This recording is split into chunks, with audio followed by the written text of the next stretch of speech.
तेरी ही तलाश थी, तू ही मिल गया। यह कहानी एक ऐसी महिला की है जिसने अपनी ज़िंदगी में ऐसे उतार चढ़ाव देखे, अपने रिश्तों को अलग अलग नाम देना पड़ा।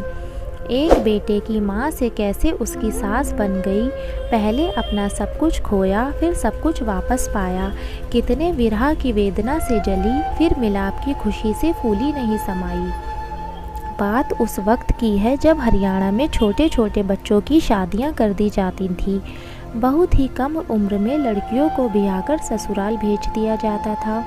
राजगढ़ गांव में चौधरी फूल सिंह नंबरदार हुआ करते थे।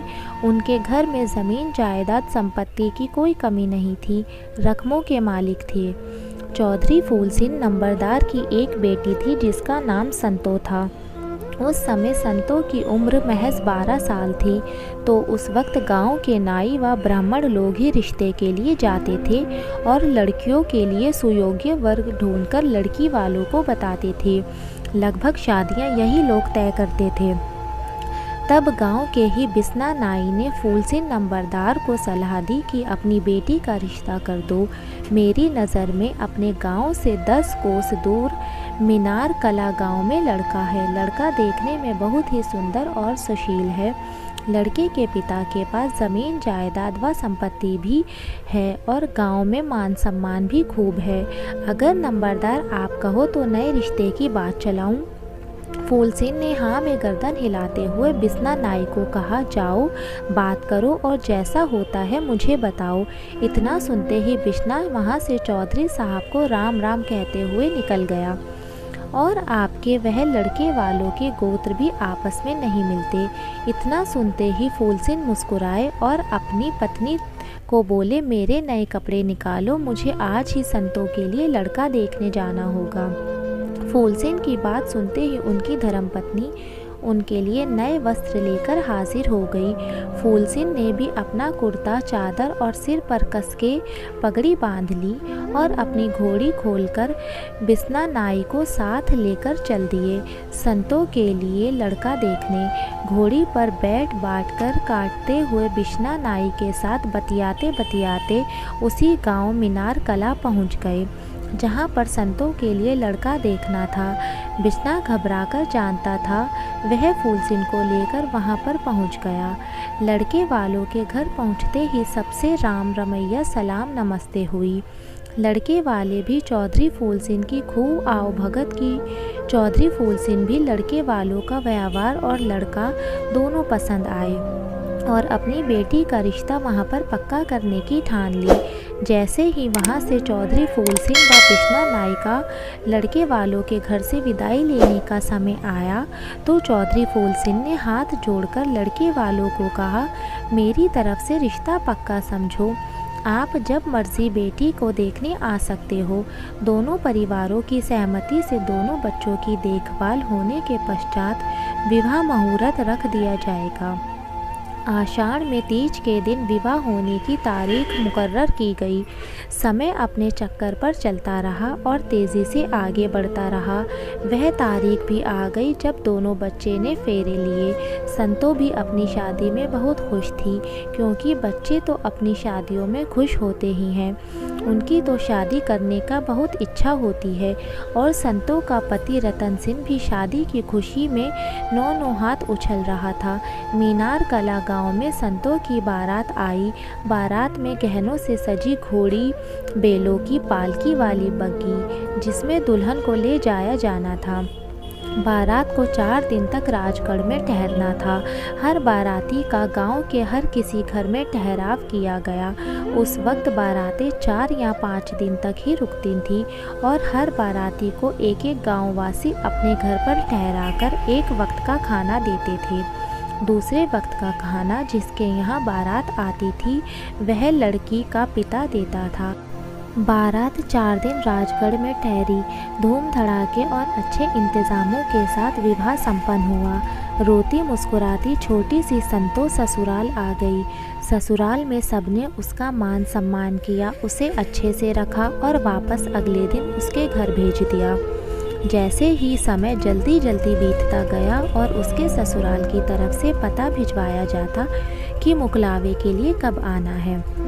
मुकलावा उस रिवाज को कहते हैं जब छोटे बच्चों की शादी कर दी जाती है और जब तक वह छोटे बच्चे बड़े नहीं होते थे तब तक लड़कियां अपने मायके में रहती थीं।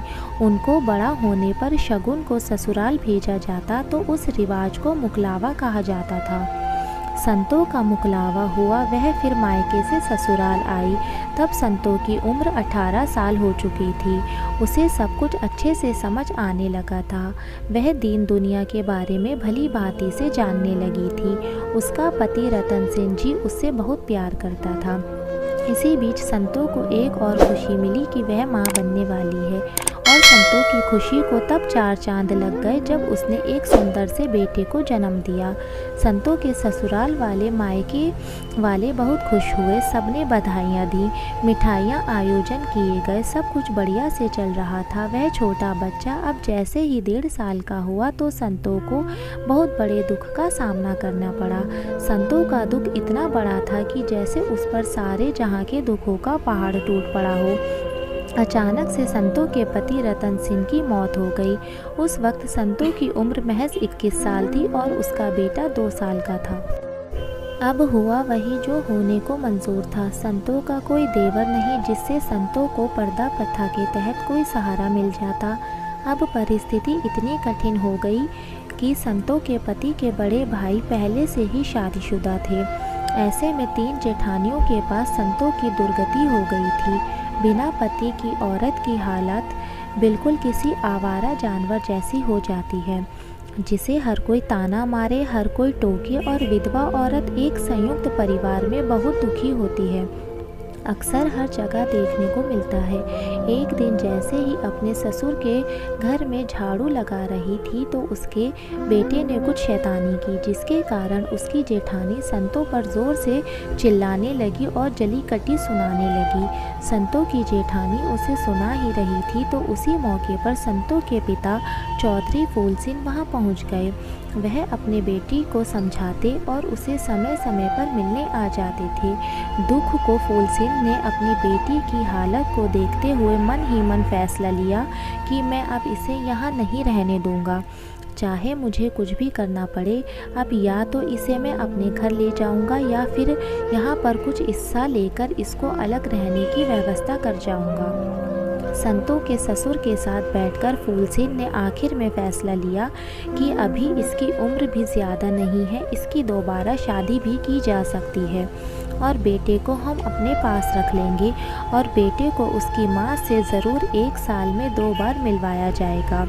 जब वह अपने ससुराल से मायके आए, ससुराल वालों की तरफ से यह फैसला संतों को जीते जी मारने से कम नहीं था, पर हालातों की चक्की में पिसने वाला इंसान और कर भी क्या सकता है।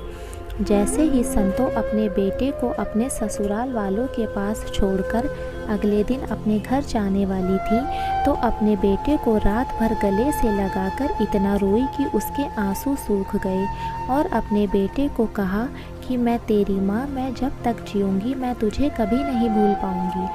अपने नन्हे से अबोध बालक को गले लगाकर रात भर रोई। अगले दिन उससे जुदा हो गई, अपने मायके आ गई। अब समय इतनी तेज़ी से आगे बढ़ता चला गया, संतों की भी दूसरी शादी हो गई। वह भी अपने गांव राजगढ़ से 30 कोस दूर गांव में ब्याही चली गई। उधर उसका बेटा उसकी ससुराल में छूट गया। जिस व्यक्ति के साथ संतों की शादी हुई उस व्यक्ति की पत्नी का देहांत हो चुका था और उसकी पत्नी से 2 बच्चे थे, जिनमें एक लड़का और एक लड़की थी। समय की करवट कुछ ऐसी बदली कि हुआ यह जिसकी आशा भी नहीं थी। संतों पल पल अपने बेटे को देखने के लिए तड़पती थी। उसके ससुराल वाले ने उसके बेटे से उसे कभी मिलने नहीं दिया, लेकिन होनी को तो मंजूर होता है, वही होकर रहता है। समय काफ़ी बीत चुका था, बातें पुरानी हो चुकी थी। संतों का बेटा भी गबरू जवान हो चुका था। एक दिन जब संतों के पति ने कहा कि हमारी बेटी के लिए मीनार कला गांव में लड़का देखने जा रहा हूं, तो संतों को अपनी पहली ससुराल याद आ गई और पूछा, तुम किसके यहाँ जा रहे हो? तो उसके पति ने बताया कि मैं धनसिंह के यहाँ जा रहा हूँ। उनका एक पोता बहुत खूबसूरत बांका गबरू जवान है।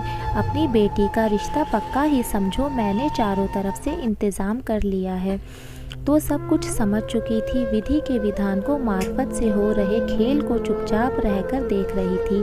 अंदर ही अंदर खुश थी, क्योंकि उसे पता था जहाँ पर इसकी बेटी का रिश्ता होने जा रहा है वह कोई और नहीं, वह उनका अपना बेटा है, जिसे वह अपनी पहली ससुराल में छोड़ आई थी। संतों के बेटे को कुछ पता नहीं था कि वह उसे मिलेगा जिसे वह खोकर भूल चुका था, जिसके लिए वह हमेशा तड़पता रहा। जिस शब्द माँ को वह किसी को भी बोल नहीं पाया, इधर इन दोनों का रिश्ता तय हुआ। विवाह की तारीख पक्की हुई, सब इंतज़ाम हुए। अच्छे से मीनार कला से बारात आई, शादी संपन्न हुई।